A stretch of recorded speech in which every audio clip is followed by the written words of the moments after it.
दोस्तों नमस्कार। आशा है कि आप अच्छे होंगे, आपका दिन खुशी से बीते। इसी के साथ हम इस वीडियो का शुभारंभ करते हैं।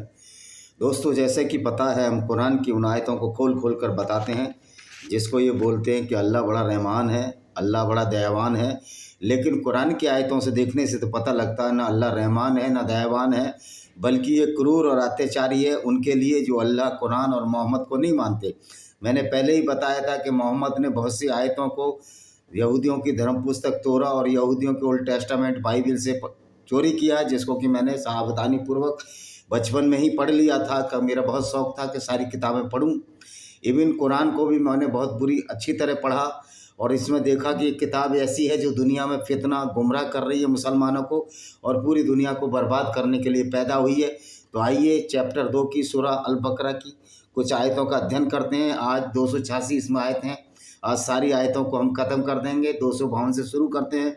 251 का आपको पहले हम बता चुके हैं पिछले वीडियो में। तो आइए शुरू करते हैं। उस अल्लाह के नाम से जो असगर है, अल्लाह असगर, असगर मतलब छोटा है। हम अल्लाह असगर ही कहेंगे क्योंकि वो छोटा है और लोगों में नफ़रत फैलाता है, गैर मुस्लिमों को कत्ल करने की बात कहता है। तो अल्लाह असगर, अल्लाह जो कि बहुत छोटा है, उससे हम शुरू करते हैं। क्योंकि वो तो एक अल्लाह और पैगंबर तो एक साधारण से साधारण आदमी से भी गिरे हुए लोग हैं ये लोग। तो ये 252 आयत ये अल्लाह की आयतें हैं जो हम आपको सुना रहे हैं। वास्तव में आप रसूलों में से हो। अब ये कौन सुना रहा है? इसमें अल्लाह की आयतें हैं। इस मीन्स अल्लाह तो नहीं बोल रहा है, तो जिब्राइल फरिश्ता बोल रहा है क्या? तो वास्तव में वो सुना रहे हैं आप रसूलों में से हैं। मोहम्मद को बता रहा है कि आप रसूलों में से हैं, यानी रसूल हैं। और रसूल कैसा था ये तो आपको बता ही दिया। वो रसूल हैं, उन्हें हमने एक दूसरे पर प्रधानता दी है। कह रहा ये जो रसूल हैं, किसी को हमने बड़ा बनाया, किसी को छोटा बनाया। उनमें से कुछ ने अल्लाह से बात की और कुछ को कई श्रेणी ऊंचा किया। और कह रहा हमने उनमें से कई को अल्लाह से बात की। अब अल्लाह से बात की तो अल्लाह तो है ही नहीं, अल्लाह तो क्रिएटर है ही नहीं, अल्लाह तो है ही नहीं, अल्लाह का कोई एग्जिस्टेंस ही नहीं है, तो बात किससे की? तो कुरान इसी तरह के झूठ आपको परोसता है। मरियम के पुत्र ईसा को खुली निशानियां दी। मरियम के पुत्र ईसा, अब देखिए मरियम का जो पुत्र है, जो जीसस है ईसाइयत में, उसको भी मोहम्मद ने अपने पैगंबरों में जोड़ लिया था। ये मोहम्मद की चालाकी थी या मोहम्मद के मरने के बाद जिन्होंने ये कुरान को कंपाइल किया उनकी चालाकी थी कि किसी तरह मोहम्मद के जो दुष्कर्म थे, जो कायरता भरे कर्म थे, जो औरतों को लूटने वाले काम थे, जो औरतों से बलात्कार करने वाले काम थे, मुसलमानों द्वारा उनको सही सिद्ध किया जा सके। तो मरियम के पुत्र ईसा, जीसस को भी लपेटना, कुरान में लेना इनकी मजबूरी बन गई कि देखो हमने तो जीसस को भी रसूल माना है और मोजेस को भी, मूसा जिसका अरबीकरण करके मूसा के नाम पर रसूल माना है, हारून को अम्मार को हारून के नाम से यूसुफ रसूल माना है, और जोसेफ को यूसुफ के नाम से। इस तरह से मोहम्मद ने सारे जो पैगंबर थे, जो सो कॉल्ड पैगंबर थे, मैं सो कॉल्ड ही कहूँगा कि उनका भी कोई ऑथेंटिक प्रूफ तो है नहीं, वो हुए कि नहीं हुए। तो ईसा, इस तरह मोहम्मद ने ये सिद्ध करने के लिए कि इस्लाम तो शुरू से ही है, इनके पैगंबरों को भी अरबीकरण करके जोसेफ को यूसुफ बनाकर और इसी तरह बहुत से पैगंबर, डेविड को दाऊद बनाकर शामिल कर लिया। और ये इसमें कह रहे हैं कि हमने तो इस जीसस को खुली निशानियां दी और रूहुल कद्दस पवित्र आत्मा द्वारा, जैसे कि बाइबल में विवरण है कि मर्जिन कुआरी मेरी से जीसस का जन्म हुआ और पवित्र आत्मा द्वारा उसको जन्म दिया। हालांकि ये बात बिल्कुल गलत है। साइंटिफिकली, वैज्ञानिकली कोई भी ना तो पसीने की बूंद से किसी का पुत्र पैदा हो सकता है, जैसे कि सुना है कि हनुमान से पुत्र से पसीने से हुए, तो ये सब अनसाइंटिफिक बात है। पुराण और कुरान दोनों में पाई जाती हैं, दोनों ही झूठे हैं, सिवाय वेद के। सिवाय वेद ही है जो ऑथेंटिक ग्रंथ माना जा सकता है। तो और यदि अल्लाह चाहता तो इन रसूलों के पश्चात खुली निशानियां आ जाने पर लोग आपस में लड़ते, परंतु उन्होंने कह रहा अल्लाह चाहता तो खुली निशानियां आने के पश्चात आपस में लड़ते। तो भाई अल्लाह ने ये क्यों नहीं चाहा कि आपस में न लड़ें? क्योंकि अल्लाह है ही नहीं, अल्लाह की कोई ताकत ही नहीं है। ये मोहम्मद के बचने के तरीके थे, मुसलमानों के बचने के तरीके थे, खलीफाओं के बचने के तरीके थे कि यदि अल्लाह चाहता तो आपस में लोग लड़ते नहीं, क्योंकि लोग लड़ रहे थे। लोग कह रहे थे मोहम्मद तुम झूठे नबी हो, तुम्हारा अल्लाह भी झूठा है, तुम्हारा पैगंबर भी झूठा है, तुम्हारी कुरान भी झूठी है, तुम झूठे नबी हो। तो इसलिए मोहम्मद के बाद ये जो आयत आई उसमें बोल दिया कि तुम अगर अल्लाह नहीं चाहता तो आपस में नहीं लड़ते। तो अल्लाह चाह रहा है ना आपस में लड़ना, तो अल्लाह ने क्यों नहीं चाहा? क्योंकि अल्लाह है ही नहीं। यानी कि जो जो घटित होता था मोहम्मद उसी के ऊपर एक आयत ले आता था कि अल्लाह नहीं चाह रहा कि आप लोग आपस में लड़े, नहीं अल्लाह चाह रहा है। अगर नहीं लड़ते तो कहता अल्लाह चाहता ही नहीं कि आपस में लड़े। तो इस तरह झूठ का पुलिंदा कुरान है, परंतु उन्होंने विभेद किया। कह रहा इसलिए लड़े कि कोई ईमान लाया, यानी कोई मुसलमान बन गया, यानी मूर्खों भरी बातों पर विश्वास करने लगा कि धरती चादर की तरह है, धरती स्थिर है, सूरज उसके चारों तरफ घूमता है। जबकि सच्चाई तो ये है कि धरती अपनी धुरी पर भी घूमती है और सूर्य के चारों तरफ भी घूमती है। तो इस तरह जो मूर्खता पर, जो इस्लाम की मूर्खता पर ईमान लाया वो मुसलमान कहलाया, और किसी ने कुफ्र किया यानी जिसमें बुद्धि थी उसको ये बोलते हैं कुफ्र, यानी छिपा रहा है, यानी छिपा दिया उसने कुरान को। कुरान को नहीं छुपाया, कुरान ही ज्ञान को छिपा रहा है। कुरान का अल्लाह सब कुछ छिपा रहा है, झूठ बोल रहा है कुरान का अल्लाह। तो कुफ्र पर तो मुसलमान होना चाहिए इस हिसाब से। यदि अल्लाह चाहता तो वे नहीं लड़ते, परंतु अल्लाह जो चाहता है करता है। अगर वो अल्लाह नहीं चाहता तो वो नहीं लड़ते। अल्लाह की तो औकात ही नहीं है अल्लाह कोई चाहे, क्योंकि अल्लाह है ही नहीं। अल्लाह नाम का एक काल्पनिक पात्र मोहम्मद ने तैयार किया, या ये कह सकते हैं कि अल्लाह ही मोहम्मद है, मोहम्मद ही अल्लाह है।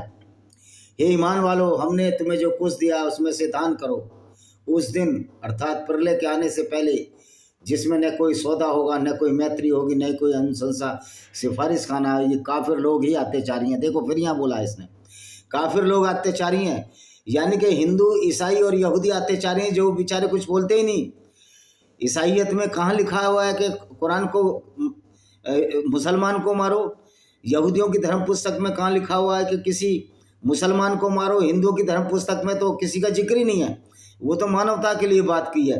तो सिर्फ कुरान ही कहता है कि दूसरे धर्म वालों को, दूसरे जो संप्रदाय वालों को, हिंदू, जीसस और ईसाई या क्रिश्चियनों को कत्ल करो, ये तुम्हारी किताब कहती है। तो अत्याचारी आप लोग, आपका अल्लाह अत्याचारी, आपका पैगंबर अत्याचारी, आपकी इस्लामिक धारा विचारधारा आत्मकारी, और ये दुनिया को बर्बाद करने के लिए पैदा हुई। आज लोग कहते हैं कि आप बाइकॉटरी का शिकार हो जाओगे। हमारे भाई हैं अशोक कुमार पाल जी ने बोला है, ओ भाई आप इसी कायरता की वजह से आज हम सर्तन से जुदा के नारे से डरते हैं। अब जमाना है, आपको शस्त्र और साहस उठाने पड़ेंगे, नहीं आपकी अगली पीढ़ियां ये तो छोड़ने वाले नहीं है। जब तक इस्लाम है ये तो ये सोचेंगे कि पूरी दुनिया में इस्लाम फैला जाए, तो ये सोचना आपको है।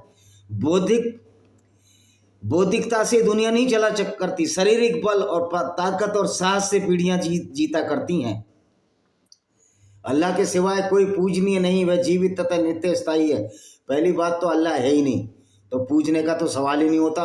अगर अल्लाह होता भी तो ऐसे नाचीज अल्लाह को, जो दूसरों को कत्ल करने की बात कहता है, दूसरों से नफरत करने की आयतें भेजता है, दूसरों की औरतों को लुटवा कर उसको माले गनीमत कहता है कि ये मेरा नाम है, उस अल्लाह को तो पूजने की जरूरत नहीं।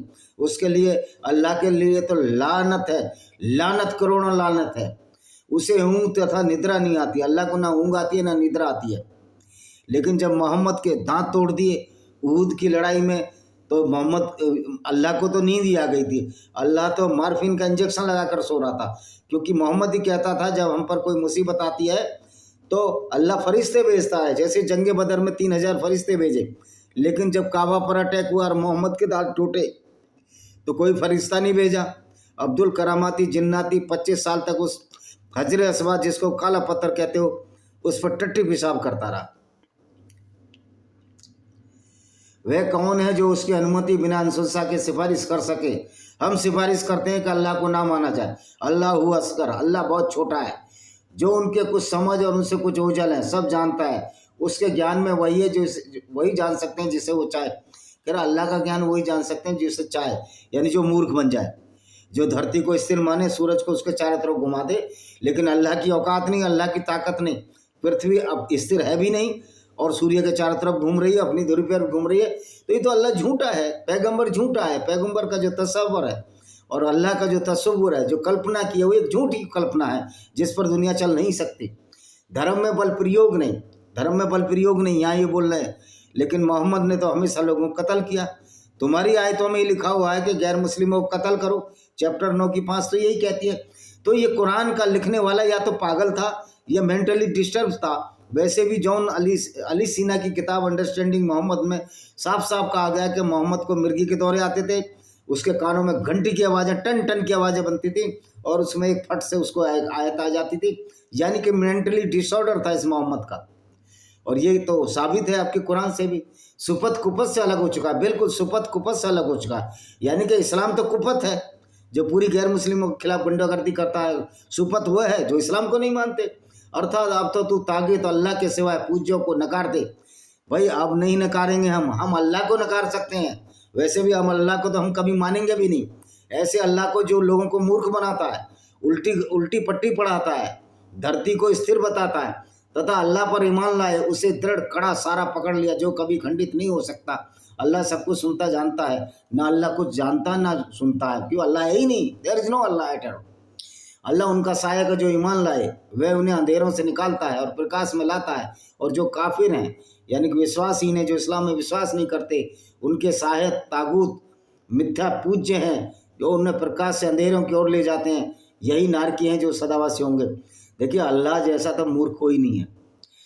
अल्लाह पर ईमान लाना मूर्खता दर्शाना है, क्योंकि आपके तो इस्लाम में कहा गया कि अकल का दखल नहीं होना चाहिए मजहब में। तो ये अल्लाह तो सारा मूर्खता की तरफ ले जाता है। ये कहता है कि धरती पर पार ऊपर से गाड़ दिए हैं। ओ भाई तुम्हारे अल्लाह को पता ही नहीं कि पहाड़ कैसे निकलते हैं, तो अल्लाह मूर्ख है, इसके रास्ते पर क्यों चले? अल्लाह ही अंधेरे से उजाले से अंधेरे की ओर ले जाता है, लेकिन तुम्हारी किताब में तो जो उजाला है वो अंधेरा है, क्योंकि उल्टी किताब है, उल्टी खोपड़ी द्वारा लिखी गई लोगों की किताब है, इसलिए तो इसमें इतनी हिंसा भरी हुई है, मूर्खता भी भरी हुई है, ज्ञानता भी भरी हुई है। हे नबी, क्या आपने उस व्यक्ति की दिशा पर विचार नहीं किया जिसने इब्राहिम से उसके पालनहार के विषय में विवाद किया? इसलिए अल्लाह ने उसे राज्य दे दिया। जब इब्राहिम ने कहा मेरा पालनहार वो है जो जीवित करता था मारता है, तो उसने कहा मैं भी जीवित करता मारता हूँ। इब्राहिम ने कहा अल्लाह सूर्य को पूरब से लाता है, तू उसे पश्चिम से ले आ। यह सुनकर काफिर चकित रह गया। अल्लाह अत्याचारियों को मार्गदर्शन नहीं देता। ओ भाई, सूरज जो पूरब की दिशा है ये डिटरमाइंड इंसानों द्वारा की गई है, ये अल्लाह ने निश्चित नहीं की, ये इंसानों ने की है। तो हमने इंसानों ने की है, तो ये कहना कि अल्लाह पूरब को लाता, पूरब दिशा भी इंसानों ने नियत की है कि जिधर सामने हो उसको हम पूरब बोलेंगे, ये इंसानों द्वारा बनाई दिशा है। तो अल्लाह तो जो हमने दिशा बनाई उसी के हिसाब से हमने पूरा, अब इसको पश्चिम कहते तो ये पश्चिम होता, फिर अल्लाह सूरज को पश्चिम से लाता, आपके कुरान में ही आ जाता। तो इस तरह की मूर्खता इस किताब में भरी हुई है। अथवा उस व्यक्ति के प्रकार जो ऐसी नगरी से गुजरा जो अपनी छतों सहित ध्वस्त पड़ी थी, उसने कहा अल्लाह इसके ध्वस्त हो जाने के पश्चात वह इसे कैसे आबाद करेगा? फिर अल्लाह ने उसे 100 वर्ष तक मौत दे दी, फिर उसे जीवित किया। एक मुर्दा मर गया। अब ये देखो कहानी है, फेबल स्टोरी है, ये ग्रीक की कथाओं में मिलती है, फिर पहले यूनानी कथाओं में, फिर रोमन्स में आई, उसके बाद यहूदी ईसाइयत और फिर इधर आई। तो तुम कितनी अवधि तक मुर्दा पड़े रहे? उसने कहा 1 दिन अथवा कुछ दिन।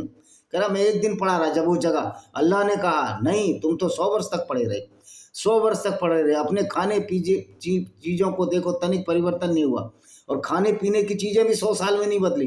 तथा अपने गधे की ओर देखो ताकि हम तुम्हें लोगों के लिए निशानी बना दें, और गधे की अस्थियों को देखकर हम उसे कैसे खड़ा करते हैं, कैसे उस पर मांस चढ़ाते हैं। और इस प्रकार जब उसके समक्ष बातें उजागर हो गई, वह पुकारा उठा, मुझे ज्ञान हो गया अल्लाह चाहे जो कर सकता है। ये नौटंकी की इन्होंने कि तुम्हारा गधा भी देखो, गधे की अस्थियों पर कैसे यानी गधा सूख गया, गधे को जिंदा करने की बात कही। तो ये सब कहानियां हैं, ऐसा कुछ हुआ नहीं, और उसका खाना खराब नहीं हुआ, लेकिन गधा मर के उसके अस्थि पंजर हो गया। तब याद करो जब इब्राहिम ने कहा पालनहार मुझे दिखा तू मुर्दों को कैसे जीवित करता है। अल्लाह ने कहा क्या तुम ईमान नहीं लाए?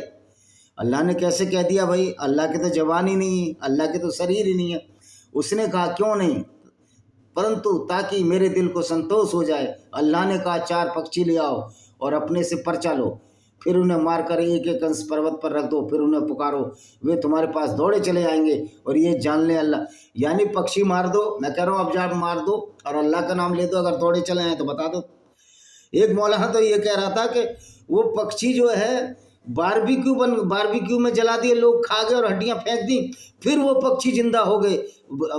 तो इस तरह की मूर्खताएं इस कुरान में। और अल्लाह, ये जो मौलाना है ना, बेड़ा गर्क करके मानेंगे मुसलमान भाइयों का हमारे, जो अल्लाह की राह में अपना धन दान करते हैं, उस दान की दशा एक दाने जैसी है जिसमें 7 बालियां उगाई, प्रत्येक बाली में 100 दाने हों। अल्लाह जिसे चाहे अधिक देता है। अल्लाह विशाल और ज्ञानी है।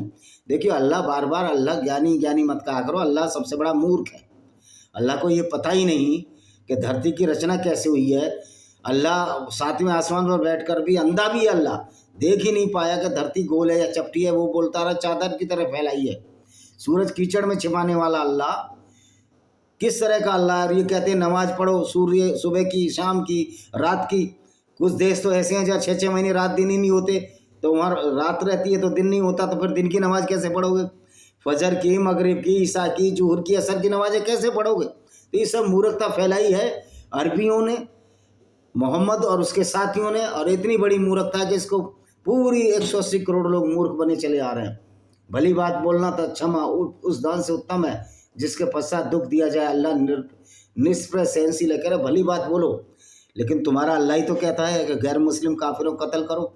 अगर ये अल्लाह की भेजी हुई आयत है, अल्लाह है, वैसे तो ये मानकर चलना और अल्लाह कल्पना सीत है। तो इस तरह कुरान उल्टबासियों से भरी हुई है, कंट्रोवर्सी से भरी हुई है। इससे सिद्ध होता है ये किताब उस व्यक्ति द्वारा लिखी गई या उस व्यक्ति द्वारा भेजी गई जो मेंटली डिसऑर्डर का शिकार था, जो मानसिक अपंग था, जिसमें बुद्धि नहीं थी, जो पागलपन का शिकार था, भ्रम का शिकार था। चाहे वो मोहम्मद हो, चाहे जिब्रील हो, चाहे वो अल्लाह हो, फैसला आपको करना है। हे ईमान वालों, उस व्यक्ति के समान उपकार जताकर तथा दुख देकर अपने दानों को व्यर्थ न करो जो लोगों को दिखाने के लिए दान करता है, अल्लाह तथा अंतिम दिन पर ईमान नहीं रखता। इसका उदाहरण उस चटेल पत्थर जैसा है जिस पर मिट्टी पड़ी हो, उस पर घोर वर्षा हो जाए और उस पत्थर को चटेल कर दे। वे अपनी कमाई का कुछ भी ना पा सकेंगे। अल्लाह काफिरों को सीधी डगर नहीं दिखाता, वो अल्लाह उल्टी डगर मुसलमानों को दिखाता है। हम अगर अल्लाह के साथ चले जाएंगे तो हम भी उल्टे मूर्ख डगर होंगे। तो सीधी डगर तो अल्लाह की है ही नहीं। और अल्लाह कह रहा अपने दानों को व्यर्थ न करो, तो दान व्यर्थ मत करो, लेकिन दूसरों को लूटते रहो, दूसरों का धन लूटते रहो और मुसलमानों को बांट दो। वाट गुंडागर्दी ऑफ दिस इस्लाम, ये इस्लाम की एक तरह की खुली गुंडागर्दी है गैर मुस्लिमों के खिलाफ। तथा उनकी उपमा जो अपना धन अल्लाह की प्रसन्नता की इच्छा में अपने मन की स्थिरता के साथ दान करते हैं, उस बाग जैसी है जो पृथ्वी तल के किसी ऊंचे भाग पर हो, उस पर घोर वर्षा हुई हो तो दुगना फल आया हो, यदि घोर वर्षा नहीं हुई तो उसके लिए फुहार हो। तो जो तुम कर रहे हो अल्लाह देख रहा है। यहाँ अल्लाह की प्रसन्नता के लिए जिहाद और दीन, जिहाद मतलब गुंडागर्दी, इस्लामिक गुंडागर्दी, इस्लाम फैलाने के लिए जिहाद, जिसको कि जिहाद अकबर, जिहाद असगर के नाम से जानते हैं। तो अल्लाह अकबर, अल्लाह बहुत छोटा है, वो सिर्फ पर लड़ाई और झगड़े कराता है, कोई अच्छी बात नहीं बनाता, मुसलमानों को मूर्ख बनाता है, झूठी झूठी बातें करके, झूठी झूठी कहानियाँ करके।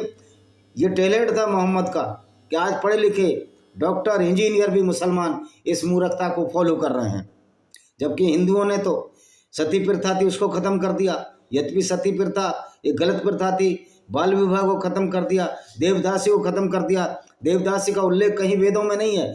ये हमारे हिंदुओं में कुछ नीच प्रवृत्ति के लोगों ने जो देवदासी प्रथा को वैश्यावृत्ति में बदल दिया। जबकि देवदासी थी जो मंदिर में सेवा करती थी, जो ना साध्वी के रूप में, लेकिन कुछ नीच लोगों ने अपनी हवस प्रवृत्ति के लिए जो जाति कर्म के आधार पर थी उसको जन्म के आधार पर बनाकर अपनी नीचता का घोर प्रदर्शन किया है। तो ये हिंदू धर्म का जो सत्यानाश किया है, ऐसे नीच और लालची प्रवृत्ति के लोगों ने किया है। क्या तुम में से कोई चाहेगा, ये 266, कि उसके खजूर तथा अंगूरों के बाग हों? अब ये अल्लाह को अंगूर और खजूर ही मालूम थे, इसको सेब और आम तो मालूम ही नहीं थे, क्योंकि सेब और आम होते ही नहीं, अब होने लगे तो अलग बात है। तो ये कुरान में सिर्फ खजूर खजूर खजूर, तो ये अल्लाह जो है सिर्फ खजूरों का शौकीन था। अरबी अल्लाह है ना, ये बेचारा अरबी जानता था, अरबी में किताब भेजी और गैर अरबी लोग जबरदस्ती अरबी जैसे कपड़े भी पहनने लगे हैं। अब तो अपने नाम के आगे बिन भी लगाने लगे हैं। पाकिस्तान हिंदुस्तान में उनसे पूछो क्या नाम है, मोहम्मद बिन उस्मा अरमान। ओ भाई, इस मूर्खता में तुम पढ़ रहे हो तो तुम तो अपनी कल्चर भूल चुके। पाकिस्तानी मुसलमान तो अपनी कल्चर ही भूल चुके। वो तो पंजाबी मुसलमानों को मैं तहे दिल से शुक्रिया अदा करना चाहता हूँ, अभी अपनी पंजाबी कल्चर से जुड़े हुए हैं। बाकी ये उर्दू वाले तो पागल हो चुके हैं, चाहे बरेलवी हो चाहे देवबंदी हो। उसमें से जिसमें नहरें बह रही हो उसमें प्रत्येक के लिए पर हर प्रकार के फल हों, बूढ़ा हो गया उस निर्बल बच्चे हो, फिर वह बगोल के आगाज से जिसमें आग हो झुलस जाए, इस प्रकार अल्लाह तुम्हारे लिए आयतें उजागर करता है ताकि तुम सोच विचार करो। अल्लाह तो मूर्ख है यार, अज्ञानी अल्लाह। हे ईमान वालो, उन सब चीज़ों में से जो तुमने कमाई हैं, उन चीज़ों में से जो हमने तुम्हारे लिए धरती से उपजाई हैं दान करो। अल्लाह ने उपजाई हैं। अल्लाह तो जानता ही नहीं कि धरती चपटी है या गोल है, तो वो धरती बनाने वाला नहीं है, तो अल्लाह तो कुछ कर ही नहीं सकता। अल्लाह तो इतना कमज़ोर है, इतना लाचार निर्मल है कि अगर अल्लाह का कोई अल्लाह और आयतें भेजता है, मुसलमानों से कहता है तुम हमारे लिए लड़ो, तुम कत्ल करो, अल्लाह कुछ नहीं कर सकता। किसी के दांत टूट जाए, पैगंबर के अपने दांत नहीं बचा सकता। दान करो, उसमें से उस चीज़ को दान करने का निश्चय न करो जिसे तुम स्वयं न ले सको, परंतु ये अनदेखी कर जाओ और जान लो अल्लाह निष्प्रय और प्रशस्त है। दान करना है सिर्फ मुसलमानों को। इस्लाम में कहीं भी गैर मुस्लिम को कुछ नहीं करना, गैर मुस्लिमों को तो कत्ल ही करना है। शैतान तुम्हें निर्धनता से डराता है और निर्लजता की प्रेरणा देता। अल्लाह तुम्हें अपनी क्षमा और अधिक देने का वचन देता। अल्लाह विशाल ज्ञानी है कि शैतान निर्धनता से डराता है और निर्लजता मतलब शर्म ना हो, बेशर्मी की प्रेरणा देता। तो तुम्हारे सबसे बेशर्म तो तुम्हारे पैगंबर साहब ही थे, जिसको अपना बेटा बनाया जैद बिन हरित को और उसकी शादी कराई जैनब से। उसी जैनब को जब इन्होंने अंदर नगन अवस्था में देखा तो एक आयत उतार दी कि दत्तक पुत्र नहीं होता और उसकी पत्नी से मैं शादी कर सकता हूँ, और इसने शादी कर ली उससे, जैनब से। तो सबसे ज़्यादा निर्लज तो तुम्हारा पैगंबर था। पहले अपने पैगंबर की निर्लजता पर ध्यान करो। वह जिसे चाहे धर्म की समझ प्रदान करता है और जिसे धर्म प्रदान कर दिया गया उसे बड़ा कल्याण मिल गया। समझ वाले शिक्षा ग्रहण करते हैं। पहली बात तो है ये इस्लाम कोई धर्म नहीं है, ये बहुत बड़ा अधर्म है जो नफरत फैलाता है लोगों की औरतों को लूटने को भी ये मालिक गनीमत कहता है। जिस तरह मोहम्मद लोगों की औरतों को लूटकर उनको बाजारों में बेच दिया करते थे, तो इस्लाम से बड़ा कोई अधर्म ही नहीं है। तथा जो भी तुम दान करो अथवा मनोती मानो, अल्लाह उसे जानता है और अत्याचारियों का कोई सहायक नहीं होगा। तो भाई अल्लाह तो सबसे बड़ा सहायक है अत्याचारियों का। यानी कि कुरान में लगता है किसी ने कितना गांजा पीकर ये आयत लिखी है। अल्लाह खुद अत्याचारी है, अल्लाह अत्याचारियों का सहायक भी है। मुसलमानों को कहता है जाओ गैर मुस्लिमों को कत्ल करो, तभी तो कन्हैया लाल की हत्या हुई, चंदन गुप्ता की हत्या हुई। तो अल्लाह से बड़ा तो कोई अत्याचारी नहीं है। और अल्लाह अत्याचारियों को, उन मुसलमानों को जो गैर मुस्लिमों को कत्ल करने की बात कहते हैं, उनके लिए बोलता है कि तुमको जब जन्नत मिलेगी, स्वर्ग मिलेगा। तो ये नबी जो अल्लाह का रास्ता है तो बड़ा खतरनाक रास्ता है। मुसलमानों को ये बात समझ में ही नहीं आती। एक झूठे अल्लाह पर विश्वास कर अपनी जिंदगियां खराब कर रहे हैं। यदि तुम खुले दान करो तो वह भी अच्छा है, यदि छिपा कर करो, कंगालों को दो, वह तुम्हारे लिए अधिक अच्छा है। ये तुम्हारे पापों को दूर कर देगा। तुम जो कुछ कर रहे हो उसे अल्लाह सूचित है। ये तो वही हुई कि हमने कत्ल किया और गंगा नहा लें, कुंभ में जाके तो मुक्ति मिल जाएगी। ओ भाई, अल्लाह सारे कुकर्म तो मुसलमानों से कराता है। मुसलमानों को आदेश देता है कि किसी के हाथ काट दो, किसी के पैर काट दो। गैर मुस्लिमों के तुम्हारे 5:33 तो यही कहती है अल-मादा की आयत 272। उसे सीधी डगर पर लगा देना वो आपका दायित्व नहीं, पर अल्लाह जिसे चाहता है सीधी डगर लगा देता है। वैसे अल्लाह की कोई औकात ही नहीं है। अल्लाह ने सीधी डगर पे नहीं, मुसलमानों को उल्टे काम में लगाया हुआ है, मूर्ख बनाया है अल्लाह ने। तथा तुम जो भी दान देते हो अपने लाभ के लिए देते हो, तुम अल्लाह की प्रसन्नता के लिए देते हो। तुम जो भी दान दोगे उसका भरपूर बदला दिया जाएगा और तुम पर अत्याचार नहीं किया जाएगा। खाली अल्लाह को मानो। और भैया लूटने पर क्या है, गैर मुस्लिम को लूटने के लिए अल्लाह जो बोलता है उसके लिए कोई सज़ा नहीं है। यानी कि मुसलमान गैर मुस्लिमों को कत्ल करें, उनकी औरतों के साथ बलात्कार कर सकता है, अगर युद्ध में जीत ली जाए, और मलका अमीन बना सकता है, लेकिन उनके लिए कुछ नहीं है। तो ये किस तरह की मूर्खता तुम्हारे अल्लाह में भरी हुई है, यह आपको सोचने और समझने की बात है। तो दोस्तों, ये 272 आयत हो गई। 252 से आज इतनी आयत पढ़ेंगे, कल 286 तक जाएंगे। तो आपने देखा किस तरह अल्लाह और कुरान और मोहम्मद एक झूठा पैगंबर फरिश्ता है, जिब्रील एक शैतान है।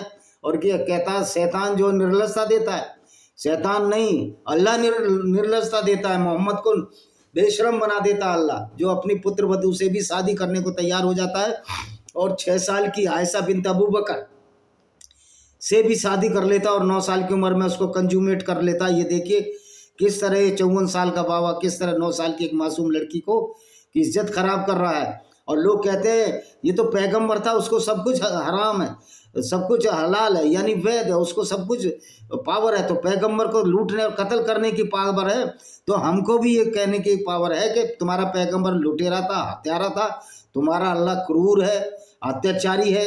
इस पर मैंने एक किताब लिखी है, डिस्क्रिमिनेटेड हिंदूज, भाई विजय कुमार पाल। किस तरह हिंदुओं को इस्लामिक गुंडागर्दी का शिकार भारत में होना पड़ा, किस तरह हिंदू औरतों को अपनी जान की रक्षा के लिए, अपने अस्तित्व की रक्षा के लिए जौहर व्रत करने पड़े, इस पर भी मैंने एक किताब लिखी है, जौहर, भाई विजय कुमार पाल। और ये शाश्वत पब्लिकेशन है, अमेजॉन फ्लिपकार्ट पर है। और मैंने इन्वेडर्स एंड हिडन फैक्ट्स, भाई विजय कुमार पाल, एक किताब लिखी है, ये भी अमेजॉन गूगल पर है, जिसमें कि किस तरह अत्याचारियों ने इस्लाम का सहारा लेकर हिंदू औरतों के साथ बलात्कार किए, हमारे मंदिर तोड़े। इतना ही नहीं, उसमें सारा जिक्र है, पारसियों के भी मंदिर तोड़े, क्रिश्चियनों के गिरजे तोड़े, क्योंकि इस्लाम की आइडियोलॉजी ही बर्बाद करने के पैदा हुई है। ये एक बहुत बड़ी पनौती है, एक लाइबिलिटी है मानवता पर। अगर कोई मुसलमान इस्लाम पर 100% विश्वास करता है और वैसा ही एक्ट करता है, यानी लोगों को कत्ल करता है, लोगों के मंदिर तोड़ता है, गिरजे तोड़ता है, चर्च तोड़ता है, सिनेगोग तोड़ता है, पारसी मंदिर तोड़ता है, और लोगों की औरतों को भी लूट कर ले जाता है, उनके साथ बलात्कार करता है, तो इस्लाम पर चलने वाला और उसको एक्ट करने वाला, जो कुरान में लिखा है, बिल्कुल सर्टिफाइड आतंकवादी है। और कोई इस्लाम उदार और अनुदार नहीं होता, हार्डकोर और सॉफ्टकोर नहीं होता। इस्लाम इस्लामी होता है, और इस्लाम फुल गुंडागर्दी है, मानवता के खिलाफ, ह्यूमन वैल्यूज के खिलाफ। मैं यूनाइटेड नेशन ऑर्गेनाइजेशन से ये अर्ज करना चाहता हूँ, अपील करना चाहता हूँ कि सारे इस्लामिक कंट्रियों की जनरल, यूएनओ की जनरल असेंबली की मेंबरशिप को रद्द की जाए, क्योंकि ये इस्लाम को मान रहे हैं, जो कि एक महज खुली गुंडागर्दी है गैर मुस्लिमों के खिलाफ। इसी के साथ मैं इस वीडियो को विराम देता हूं, इस बात के साथ कि मेरी एक नई किताब आई है, लेमेंट ऑफ सिंजार और टीयर्स ऑफ यजीदी वुमेन। किस तरह अबू बकर बगदादी ने, भाई विजय कुमार पाल, ये किताब है, अस्तित्व प्रकाशन पर है, या शाश्वत पर देख लेना, ये गूगल, अमेजॉन, फ्लिपकार्ट पर है। उसमें किस तरह अबू बकर अल बगदादी ने यजीदी जो गैर मुस्लिम औरतें थी उनको बेचा, उनके साथ बलात्कार किए, उनको कई बार बेचा, जैसे कि मोहम्मद भी लड़कियों को बेचते थे, उनके साथ फोर्सेबली रैप किया जाता था, कि मलकाए अनुमति जो सेक्स स्लेव होती हैं उनसे अनुमति लेने की जरूरत नहीं होती थी। तो आप इस किताब को समझें, इस्लाम की सच्चाई समझें, इस्लाम की डिक्टेटरशिप को समझें, और इस मुहिम में हमारा साथ दें। साथ देने के लिए आपको हमारा चैनल सब्सक्राइब करना पड़ेगा, बेल आइकन दबाने पड़ेंगे, और आपको किताबें अच्छी लगें उसके लिए कोई ज़बरदस्ती नहीं है, आप किताब खरीदें, डाउनलोड PDF से डाउनलोड करें, सस्ते में डाउनलोड हो जाएगी। तो इसी के साथ मैं इस वीडियो को विराम देता हूँ। वंदे मातरम, जय हिंद, आपका दिन शुभ हो।